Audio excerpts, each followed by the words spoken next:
Okay, here we are, guys. Let me introduce you to Scott Parazynski. Just a 5-time space astronaut.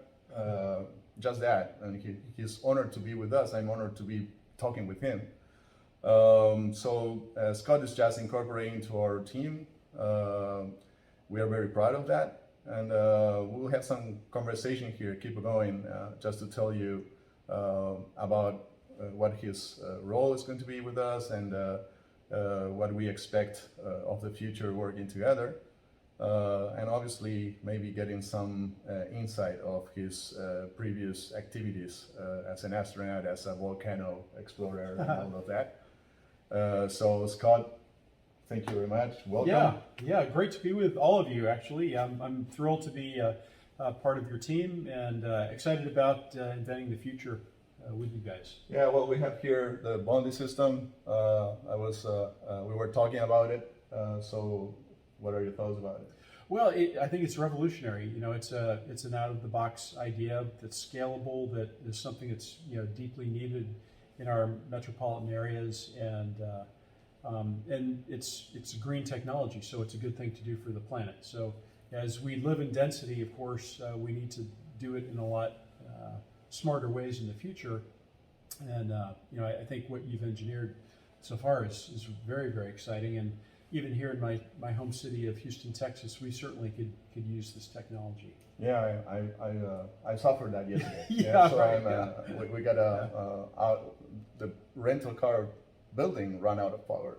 So I'm pretty sure that something like this will help me yesterday a lot. It's crazy. This is one of the most wealthy, energy-speaking cities in the world.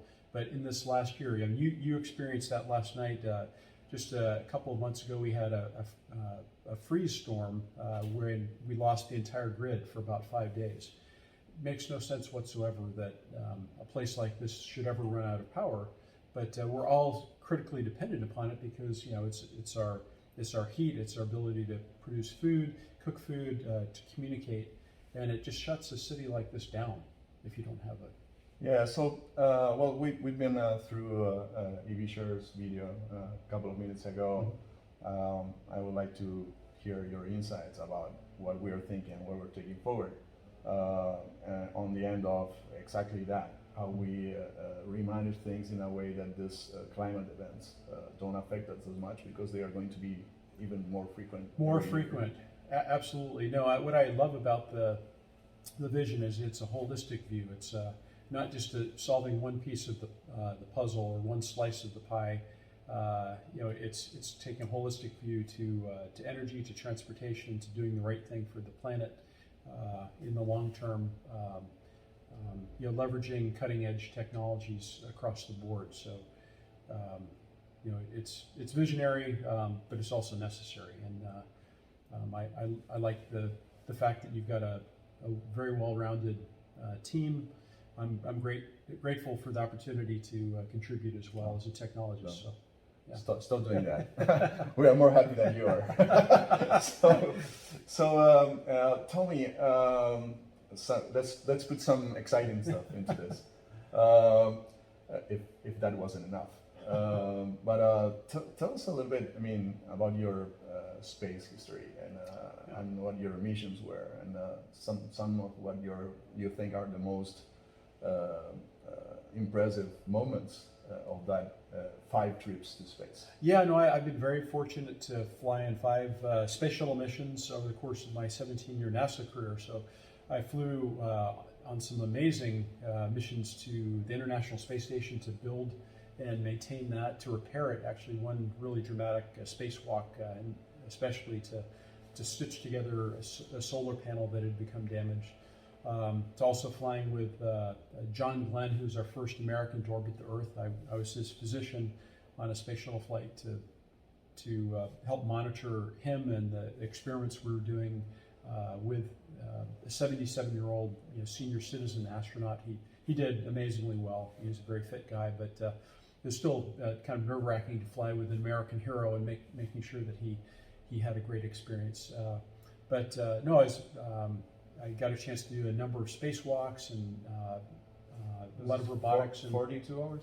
Had about 47 hours outside on spacewalks and about 2 months in space over the course of my career.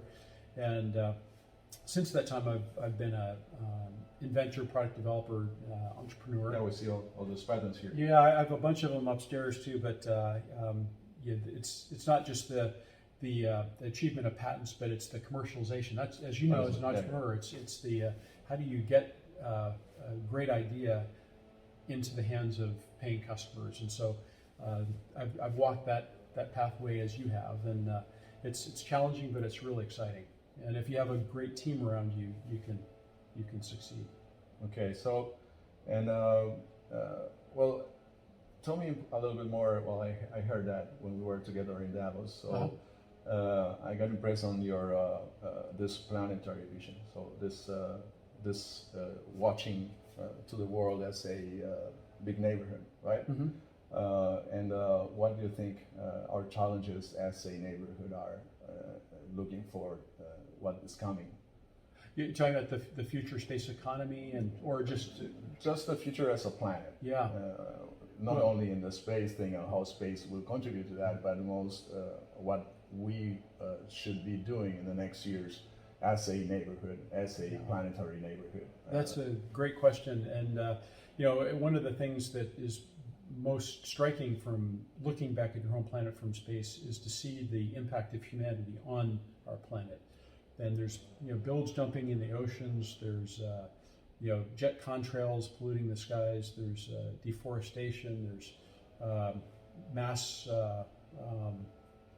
you know, habitation. So the conversion of, you know, what had previously been beautiful landscape into huge cities. So that, by and large, the ugliest things that we see from space are the things that are man-made, because we don't really think about the impact we're having on the planet. But if we could be more thoughtful in the way that we utilize the planet, we could live in greater harmony with it. And so one of the things that I hope we will do as we start to go back to the moon, as we're planning with NASA's missions here soon, and as Elon Musk in the next 15, 20 years hopes to begin to colonize Mars, hopefully we can become better stewards of these locations. Think about what we're doing with our waste. You're certainly aware of the plastics that are ending up in the oceans, and just it's ending up in the guts of the seafood that we then consume. And so we need to really tighten up our processes so that we take care. Yeah, well, that brings me to some of my experience. So when I was in the Amazon, working on Amazon rainforest sustainability, at a certain point I saw that our biggest problem was cities mindset. So people in cities not understanding what sustainability was about and demanding things that were illegal on the rainforest. Yeah, and this push from the cities was what was destroying nature, in a matter of fact. Yeah. So what I understood back in time, and that's one of the reasons I joined Miguel on this journey, is because of that. I saw that he was looking to the problem in a brighter sense, and that we were going in the direction of changing how people were thinking about the whole ecosystem in the cities. Right. If we manage to re-educate people on the city side, for sure they will be very careful on what they demand, if it's coming from a certified or not, and if it is destroying nature or not. And that is something that I believe is the only way out. We've been discussing about a carbon credit tax, a price on carbon. Recently, Elon Musk started talking about that. And now, what I see is the need of putting a price to pollution, putting a price on destroying nature. Yeah. Mainly because if not, what we are doing is subsidizing those that are destroying against those that will suffer it. We're turning a blind eye to it now, but I think what you're talking about is actually really focusing a spotlight on those that are being bad actors, and I think that's appropriate. Yeah.